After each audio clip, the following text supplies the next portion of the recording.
복의 통로라는 제목으로 하나님 말씀 나누도록 하겠습니다.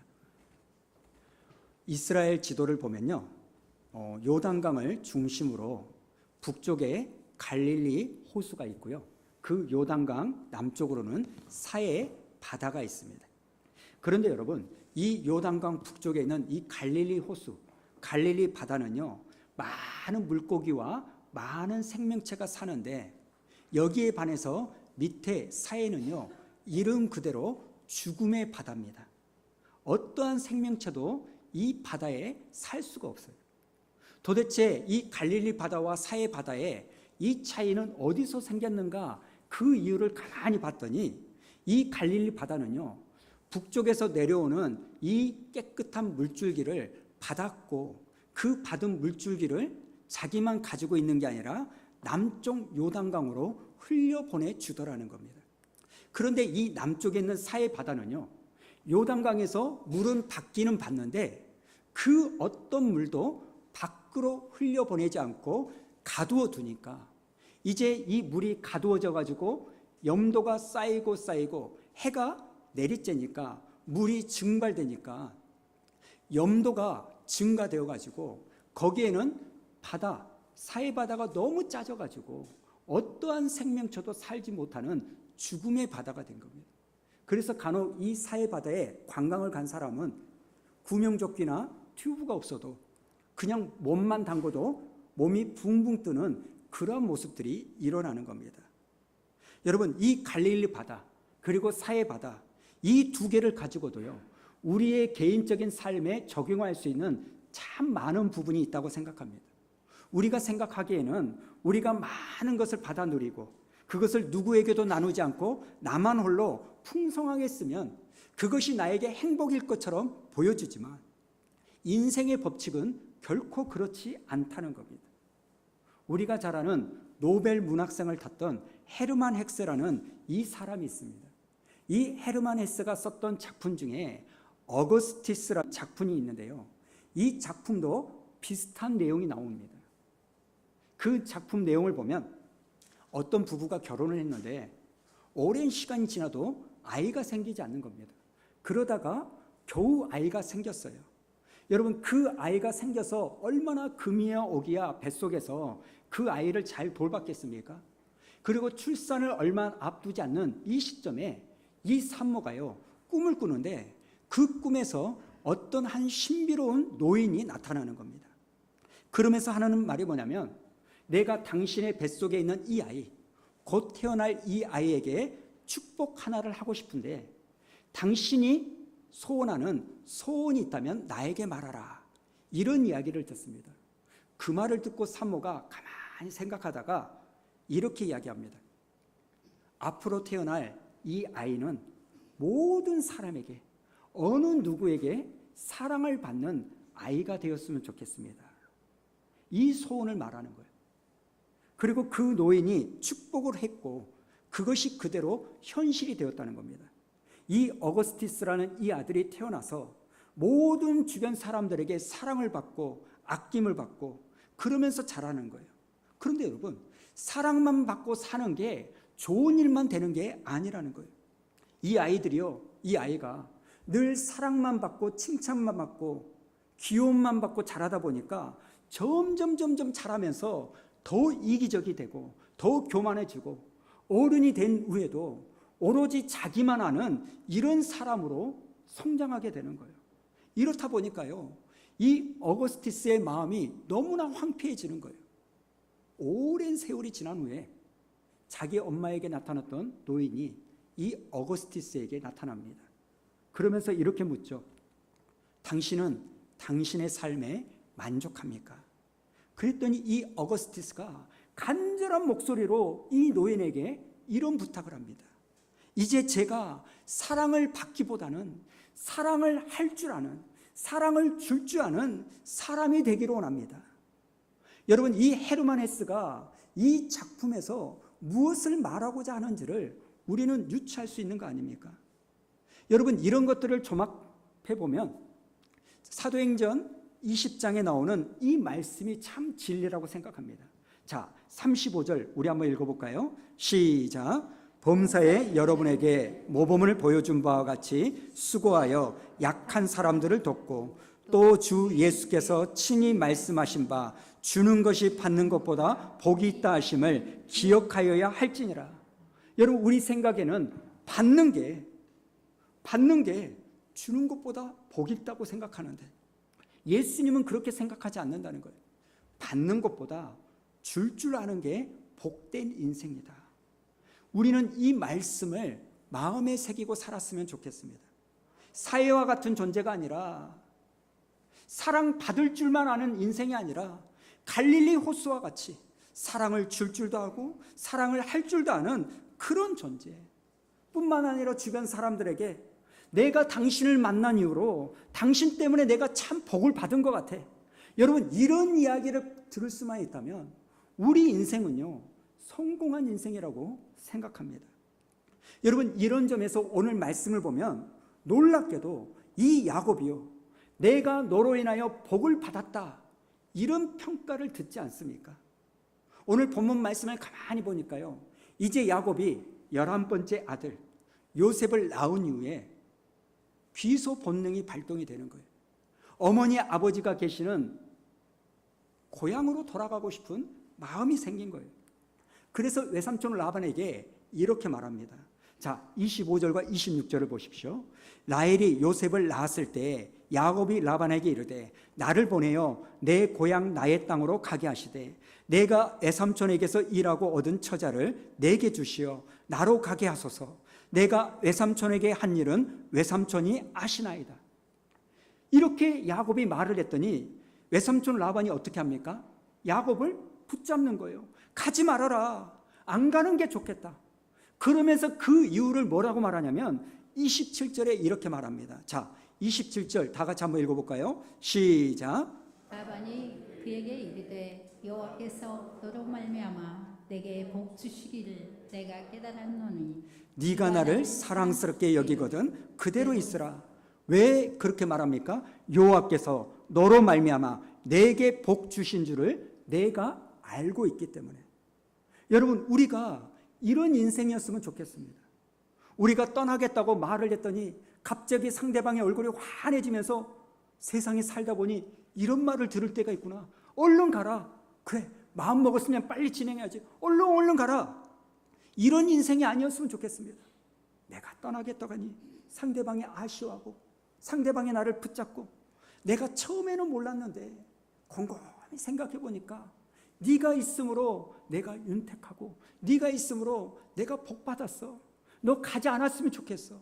나와 함께 있었으면 좋겠어. 여러분, 이런 이야기를 들을 수 있는 인생이었으면 좋겠습니다. 간혹 말씀드립니다만 사실 수원 우리 교회를 담임하는 목사로서 저에게 빠지지 않고 하는 기도, 소원이 있습니다. 이 교회를 출입하는 여러분들이요, 이 배홍수 목사를 만나는 것이 여러분에게 복이었으면 좋겠습니다. 이 배홍수 목사가 하나님이 여러분에게 주신 선물이었으면 좋겠습니다. 이건 이빨린 말이 아니라 정말 나의 소원이에요. 여러분, 부부간에도 마찬가지 아닙니까? 부부, 남편이 아내를, 아내가 부인을 바라보면서 여보, 당신 만난 게 나에게는 큰 복이야. 나에게는 큰 행운이야. 생각해 봤더니 당신과 결혼 안 했으면 나 어쩔 뻔했을까? 당신 만난 거 너무나 행복해. 이렇게 돼야 되는데 부부관계를 두 자로 말해라. 그러니까 왼수, 내자, 평생 왼수. 여러분, 이런 관계라면 얼마나 비참합니까? 부모 자식 간도 마찬가지 아닙니까?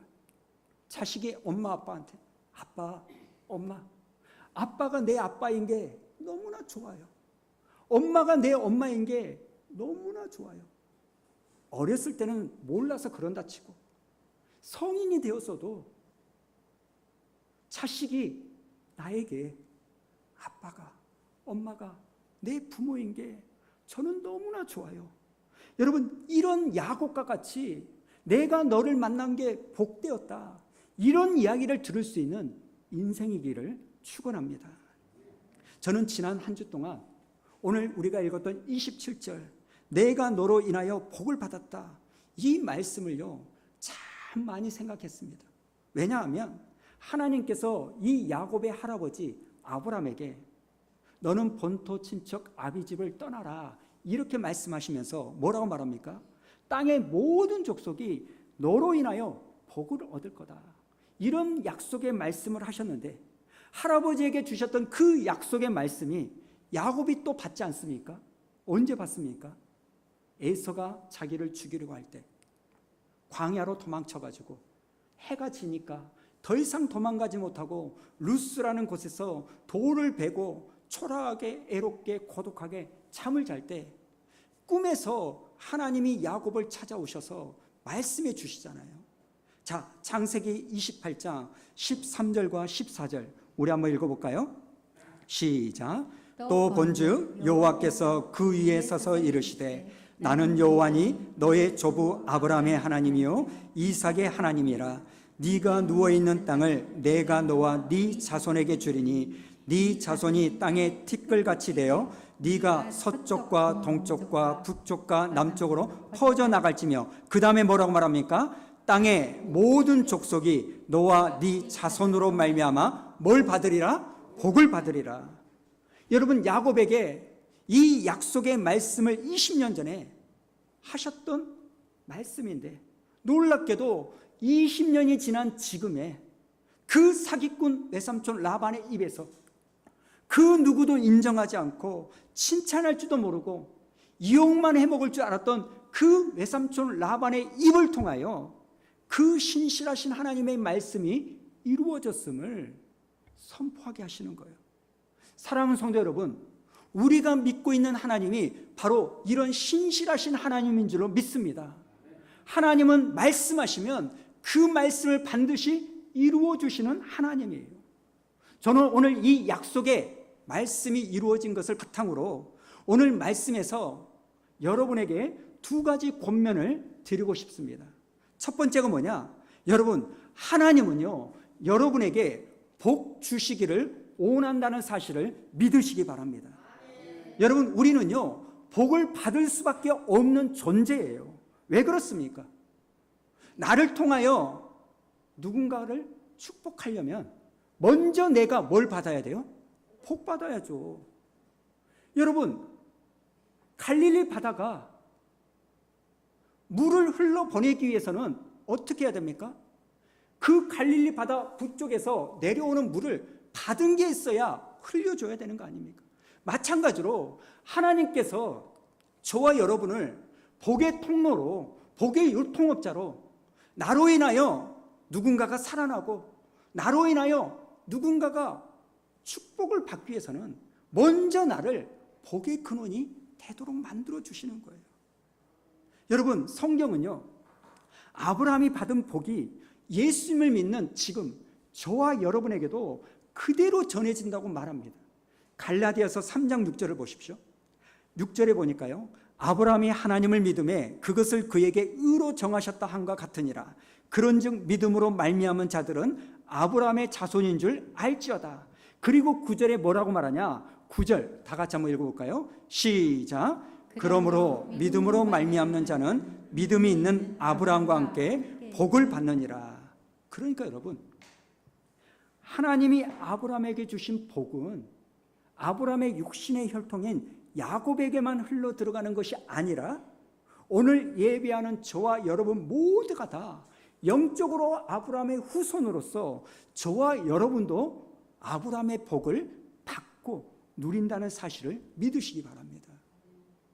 그런데 여러분, 문제가 뭔지 아십니까? 제가 목회를 하다 보면 간혹 가다가 어떤 분이 이렇게 해요. 목사님, 제가 예수를 믿기는 믿지만 복은 못 받았어요. 내가 예수를 믿는데 복은 못 받았다는 거예요. 왜 그런가 봤더니 너무너무 자기의 형편이 어렵고 너무너무 자기가 가진 것이 없고 하는 일이 잘 안 되고 하나님으로부터 능력과 은사를 받지 못해서 많은 분들이 나는 예수 믿어도 복은 못 받았어, 이렇게 마음이 무너진다는 거예요. 여러분, 우리가 알아야 될 게 뭔지 아십니까? 우리 자신이 부족하고 무능하고 가진 게 없고 연약하고 은사도 없는 이것은요, 하나도 이상할 게 없습니다. 왜 그런지 아십니까? 성경이 그렇다라고 말하는 거예요. 왜냐하면 저와 여러분은요, 질그릇입니다. 질그릇이 뭐예요? 쓰다가 깨지면 아까워하지 않고 그냥 버리는 거예요. 여러분, 금그릇이나 은그릇은요, 깨지더라도 이 금이 아까워서 버리지 못합니다. 따로 어떻게 쓰려고도 하는 겁니다. 그러나 우리는 질그릇이기 때문에 여러분, 가지고 있지 못하고 누리지 못하는 거, 잘 못하는 것들이 이상할 필요가 없는 거예요. 고린도서 4장 7절에 보면 하나님께서 이렇게 말하는데요, 7절을 한번 보십시오. 우리가 이 보배를 질그릇에 가졌으니. 여러분, 내가 질그릇이다라고 이걸 인정하면 우리가 가지고 있는 이 많은 문제들은요, 큰 문제가 안 될 거예요. 실제로 나는 질그릇과 같은 존재입니다. 여러분, 이걸 받아들이면 아무 문제가 안 되는 일들이 많이 있습니다. 아마 여러분이요, 오늘 밤에 주무시기 전에 다 씻고 손발을 씻고 주무실 거예요. 근데 여러분이 자기 전에 씻을 때 씻으면서 여러분 비참한 마음이 드시나요? 낙심되는 마음이 드십니까? 세안을 할 때 나는 왜 또 씻어야 되지? 어제도 씻었고 오늘도 씻었는데 왜 오늘 밤에 또 씻어야 되지? 여러분, 이런 생각하시는 분은 아무도 없어요. 그냥 자기 전에 자연스럽게 세수를 합니다. 이런 문제 때문에 낙심하거나 좌절하거나 그러지 않습니다. 왜 그럴까요? 그 이유는 딱 하나예요. 내 몸은 자꾸 더러운 존재라는 것을, 더러워지는 존재라는 것을 인정하기 때문 아닙니까? 그래서 아침에도 씻고 밤에도 씻고 오늘도 씻고 내일도 씻고요. 내가 몸이 더러워진다, 이걸 받아들이면 씻는 게 아무런 문제가 아닙니다. 마찬가지 아닙니까? 너는 질그릇이다. 하나님이 그랬으니까 하나님 맞습니다. 나는 보잘것없는 질그릇과 같은 존재입니다. 이렇게 받아들이면 아무런 문제가 되는 거 아닙니다. 여러분, 어떤 사람이 예수를 믿을까요? 어떤 사람이 하나님의 은혜를 구할까요? 내가 질그릇임을 철저하게 알아서 하나님 앞에 나아가는 사람만이 하나님의 은혜를 구하는 거 아닙니까? 여러분, 저와 여러분의 아픔은요, 내가 질그릇이라서 문제가 아니라 뭐가 문제예요? 4장 7절 다시 한번 보여주실래요?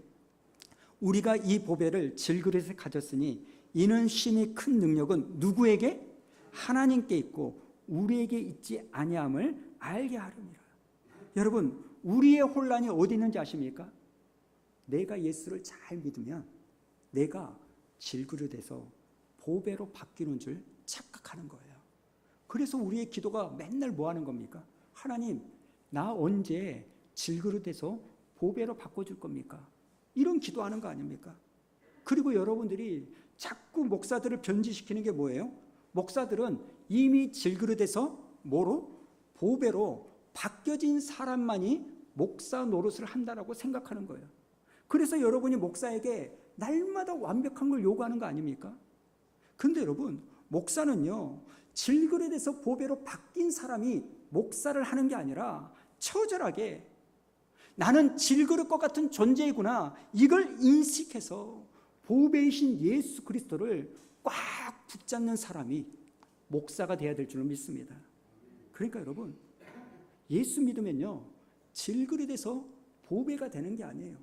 예수 믿으면 질그릇 안에 뭐가 들어와요? 보배이신 예수님을 모시는 인생이 되는 거예요. 여러분, 우리는 보배가 아닙니다. 내 안에 계신 보배 되신 예수님을 믿고 의지하고 닮아가는 존재라는 사실입니다. 그래서 여러분, 예수 믿어도 나는 복이 없다, 그렇게 생각하시면 안 돼요. 남편 복도 없는 것이, 자식 복도 없다, 그래서 나는 복을 못 받았다, 여러분 그렇게 생각하시면 안 됩니다. 내 안에 복의 근원 되신 예수님이 들어와 계시는데 어떻게 내가 복을 못 받은 겁니까? 단지 외형적인 삶의 모습은 복이 없는 게 아니라 단지 내가 불편하게 살는 것뿐이라는 겁니다. 한번 생각해 보세요. 내 안에 계신 예수님, 보배이신 예수님으로 내가 만족하지 못하는데 어떻게 죄성을 가진 남편이, 죄성을 가진 자식이 나를 만족시키고 나를 행복하게 만들겠습니까? 이건 애당초 불가능한 일이에요. 내 안에 예수님이 계신데도 예수님으로 인하여 내가 행복하다, 예수님으로 인하여 내가 복받았다, 이걸 받아들이지 못하는데 어떻게 피조물인 죄성을 가진 사람으로 내가 행복을 누리겠냐고요. 이건 있을 수 없는 겁니다. 살아계신 하나님의 아들 예수 그리스도가 여러분 심령 안에 지금 보배로 계시기 때문에 나는 복받은 인생이라는 것을 자각하는 영안이 열리기를 축원합니다. 그런가 하면 오늘 말씀에서 우리가 두 번째로 마음에 담아야 될 것은 하나님께서는 저와 여러분에게 주신 이 복을요 나누기를 원하신다는 겁니다. 복의 통로 역할을 하기를 원하신다는 겁니다. 여러분, 우리가요 하나님 앞에 내 문제 응답하여 주십시오, 내 결핍 채워주십시오, 하나님 나에게 복을 주십시오, 사업이 잘 되는 축복을 주십시오, 가정이 잘 되는 복을 주십시오, 이런 간구함과 부르짖음도 필요하지만 또 한편으로는요 이미 하나님이 나에게 주신 이 복을 내가 어떻게 사용하고 있는가도 잘 돌아보셔야 되는 거예요. 여러분, 솔직히 우리 가운데요 특별한 하나님의 연단과 시험의 과정 계신 분을 빼고는요 그동안 저와 여러분이 받은 복을 세워보십시오. 하나님이 나에게 복을 주지 않았다? 말하기 어렵다는 겁니다. 그러니 점검해 보세요. 이미 하나님이 여러분에게 주신 그 받은 복을 세워보시고 하나님이 주신 그 복을 나는 어떻게 사용하고 있는가. 여러분, 하나님이 주신 그 복을 잘 받고 사용해야 하나님이 믿고 더 많은 복을 주지 않겠습니까? 사실 외삼촌 라반이요 야곱에게 야 내가 너로 인하여 복을 받았다 이런 이야기를 들을 때 솔직히 야곱은요 그 말을 듣고 기뻐하지 않고 부끄러워해야 됩니다. 왜 그런지 아십니까? 도대체 야곱이 지난 20년 동안 한 게 뭡니까? 도대체 야곱이 지난 20년 동안 한 게 뭐예요? 여자 치마폭에 쌓여가지고 14년을 그저 장가가는데 시간을 허비한 인생 아닙니까? 여러분, 그렇게 주변 사람을 위하여 아무런 일도 하지 않고 오로지 자기 주변 잡기에만 신경을 썼던 이 야곱도 이런 복의 통로가 되었다면 여러분, 이게 얼마나 의미가 있습니까? 성경을 가만히 보면 하나님이 세우신 원칙 하나가 있는데요. 그게 뭔지 아십니까? 하나님은 저와 여러분이 복 받기를 원하시는데 복 받고 끝나는 게 아니라 한 걸음 더 나아가기를 원하는 거예요. 우리가 받은 그 복을 남을 위하여 흘려보내기를 원한다는 겁니다. 내가 복을 받았으면 그것을 나만 먹고 사는 것이 아니라 그걸 나누기를 원하신다는 겁니다. 우리가 너무나 잘 아는 고린도후서 5장 17절을 한번 보십시오. 17절에 이렇게 말합니다. 그런즉 누구든지 그리스도 안에 있으면 새로운 피조물이라. 이전 것은 지나갔으니 보라 새 것이 되었다. 내가 예수를 믿고 새로운 피조물로 거듭나고 나니까 그걸로 끝나는 것이 아니라 18절에 뭐라고 말씀하시나? 자, 18절 한번 읽어볼까요? 시작. 모든 것이 하나님께로 났으며 그가 그리스도 말미암아 우리를 자기가 화목하게 하시고 또 우리에게 화목하게 하는 직분을 주셨으니. 여러분, 예수님으로 인하여 저와 여러분이 하나님과 화목하게 되어지는 복을 받았으면 그걸로 끝나는 것이 아니라 다른 사람들도 뭐하게 하는 모습을 가져야 되는 거예요. 화목해 하는 그 태도를 가져야 된다는 거예요. 왜요? 그것 때문에 하나님이 우리에게 복을 주셨습니까? 여러분의 사업이 잘 된다면 사업이 잘 된 이유가 뭐예요? 나를 위해서가 아니라 땅의 모든 족속을 위하여. 여러분의 가정이 잘 된다면 잘 되는 이유가 뭐예요? 여러분이 돈을 잘 번다면 그 돈을 잘 버는 이유가 뭐라고요? 나만 잘 먹고 사는 게 아니라 나로 인하여 다른 사람이 그 혜택을 누리도록. 사도행전 27장에 보면 참 의미 있는 사건 하나가 나오죠. 배가 로마로 가고 있는데 유라굴루라는 광풍을 만납니다. 그래가지고 그 태풍 때문에 살 소망을 잃어버려요. 짐을 다 버리고 별짓을 다 해도 이 태풍에서 이 배가 살아날 기미가 안 보입니다. 그래서 모든 사람이 우리는 이렇게 죽는구나, 우리는 이제 끝이구나, 이렇게 좌절할 때 죄수의 신분으로 로마의 재판을 받으러 가는 이 바울이 뭐라고 말합니까? 사도행전 27장 22절에 이렇게 말합니다. 내가 너희를 고난하노니 이제는 안심하라. 너희 중 아무도 생명에는 아무런 손상이 없겠고 오직 배뿐이라. 여러분, 이렇게 말하는 사도 바울이 담대히 말하는 근거가 뭡니까? 23절부터 25절까지입니다. 자, 23절부터 25절까지 우리 다 같이 한번 읽어볼까요? 시작. 내가 속한 바 곧 내가 섬기는 하나님의 사자가 어젯밤에 내 곁에 서서 말하되 바울아 두려워하지 말라. 네가 가이사 앞에 서야 하겠고 또 하나님께서 너와 함께 행하는 자들을 다 네게 주셨다 하였으니 그러므로 여러분이여 안심하라. 나는 내게 말씀하신 그대로 되리라고 하나님을 믿노라. 내게 사명이 있어서 내가 로마에 가서 복음을 전해야 되는 하나님의 사명이 있기 때문에 하나님께서 나를 살려주겠다라고 약속해 주셨기 때문에 여러분, 나를 살려주기 위하여 여러분 모두도 살려주실 줄로 믿습니다. 이렇게 말하는 거예요. 여러분, 얼마나 멋진 선포입니까? 여러분, 이런 선포가 오늘 어두운 이 땅에 예수를 믿는 저와 여러분이 해야 되는 선포 아닙니까? 낙심해 있는 자식에게, 낙심해 있는 남편에게, 어려움에 빠져 있는 직장 동료들에게 걱정하지 마. 하나님이 나에게 복 주시겠다고 말씀하셨으니 내 가정, 내 직장, 너 죽지 않아. 하나님이 나에게 주신 복으로 흘려보낼 테니까 우리 가정, 우리 교회, 우리 직장 무너지지 않아.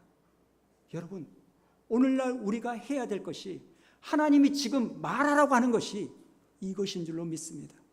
세상이 얼마나 어렵고 경제적으로 힘들고 팍팍하고 하루하루 버텨내는 것이 쉽지 않는 이 세상에서 하나님을 믿는 저와 여러분의 태도는 이것이어야 될 줄로 믿습니다. 소망을 주는 존재, 근심거리가 아니라 소망거리가 되는 존재. 걱정하지 마. 하나님이 나에게 사명을 주셨기 때문에, 하나님이 나에게 복을 주셨기 때문에 나를 살리기 위하여 우리 가정, 우리 교회, 우리 직장 무너지지 않게 하실 거야. 여러분, 하나님은 왜 이렇게 여러분에게 복을 주시려고 하는 걸까요? 그저 우리끼리 잘 먹고 잘 살기 위해서가 아니라는 거예요. 하나님의 기이한 덕을 선포하도록 하기 위하여, 나를 통하여 누군가를 살리기 위하여 우리에게 복을 주신 줄로 믿습니다. 사실 수원 우리 교회가 그런 혜택을 입은 거 아닙니까? 여러분, 수원 우리 교회가 우여곡절도 많고 엎치락 뒤치락 이런 일들도 많지만 지난 9년 동안 여기까지 올 수 있었던 것은 여러분, 수원 우리 교회를 이루고 있는 성도님들, 여러분들이 하나님께 받은 그 은혜, 그 복, 그걸 교회에 흘려줬기 때문에 이 교회를 통하여 예수를 믿은 사람이 있고, 이 교회를 통하여 신앙이 회복된 사람이 있고, 이 교회를 통하여 가난하고 어려운 선교사님들을 돕기도 하고 섬기기도 하는 그런 물꼬가 되는 거예요. 여러분, 교회가 복받아서 그게 아니라 교회를 이루고 있는 여러분들이 하나님께 받은 콩 한 쪽이라도 나누려고 여러분의 지갑을 열고, 여러분의 마음을 열고, 여러분의 시간을 열고, 여러분의 기도를 열어서 이 교회가 여기까지 온 줄로 믿습니다. 오늘 말씀을 마무리하려고 합니다. 저는 여러분이요, 두 가지를 잊지 않았으면 좋겠어요. 나는 복받은 존재다. 내가 돈이 많아서 하는 일 잘 돼서 복받은 게 아니라 예수님이 내 안에 있기 때문에 나는 복받은 존재다. 이 명제를 잊지 않으시기 바랍니다. 뉴스를 보니까요, 얼마 전에 한은 총재가 그런 이야기를 했대요. 물가를 잡기 위해서 어쩔 수 없이 금리를 올려야 되는데 그게 뭐 법칙이라고 이야기를 하더라고요. 근데 물가가 최고점에 거의 다다랐다. 그런데 금리는 내년 상반기까지 어쩔 수 없이 올려야 된다. 그래서 내년까지는 우리나라 국민들이 어떻게 해서든지 잘 견디고 버텨야 된다. 그렇게 이야기를 합니다. 여러분의 삶이 얼마나 힘듭니까, 지금? 여러분, 교회도요, 여러분이 힘들면 교회도 힘들어요. 그러나 이런 어려운 환경에서 예수 믿는 사람은 어떤 태도를 가져야 됩니까? 나는 복받은 인생이다. 그리고 내가 복받은 것을 흘려주기 때문에 우리 가정, 우리 교회, 내 직장 무너지지 않는다. 왜? 하나님이 그러려고 나에게 복을 주셨으니까. 오늘날 낙심해 있는 사람들에게, 힘겨워하는 사람들에게 오늘 이 메시지를 전하라고 우리에게 오늘 이 말씀을 주신 줄로 믿습니다. 사랑하는 성도 여러분, 예수가 있기 때문에 내가 복이 있는 겁니다. 돈이 있고 자식이 잘 되고 하는 일이 잘 돼서 내가 복 받은 게 아니라, 그건 좀 안 될 때는 불편한 거예요. 불행한 게 아닙니다. 오늘 이 부분을 명확하지 않으면 우리는요, 눈에 보이는 환경에 따라 감정의 기복과 삶의 기복과 신앙의 기복이 널뛰기를 하는 겁니다. 오늘 이 말씀에 우리의 마음을 집중해서 나는 복 받았고 그 복을 내가 조금이라도 나누겠다라는 그 모습을 가질 때 하나님께서는 우리에게 사해가 아니라 갈릴리 바다와 같이 끊임없이 물을 흘려보내주므로 우리 바다 안에 생명이 살아나는 역사를 일으킬 줄로 믿습니다. 우리 시간 이 찬양 하나님 앞에 기도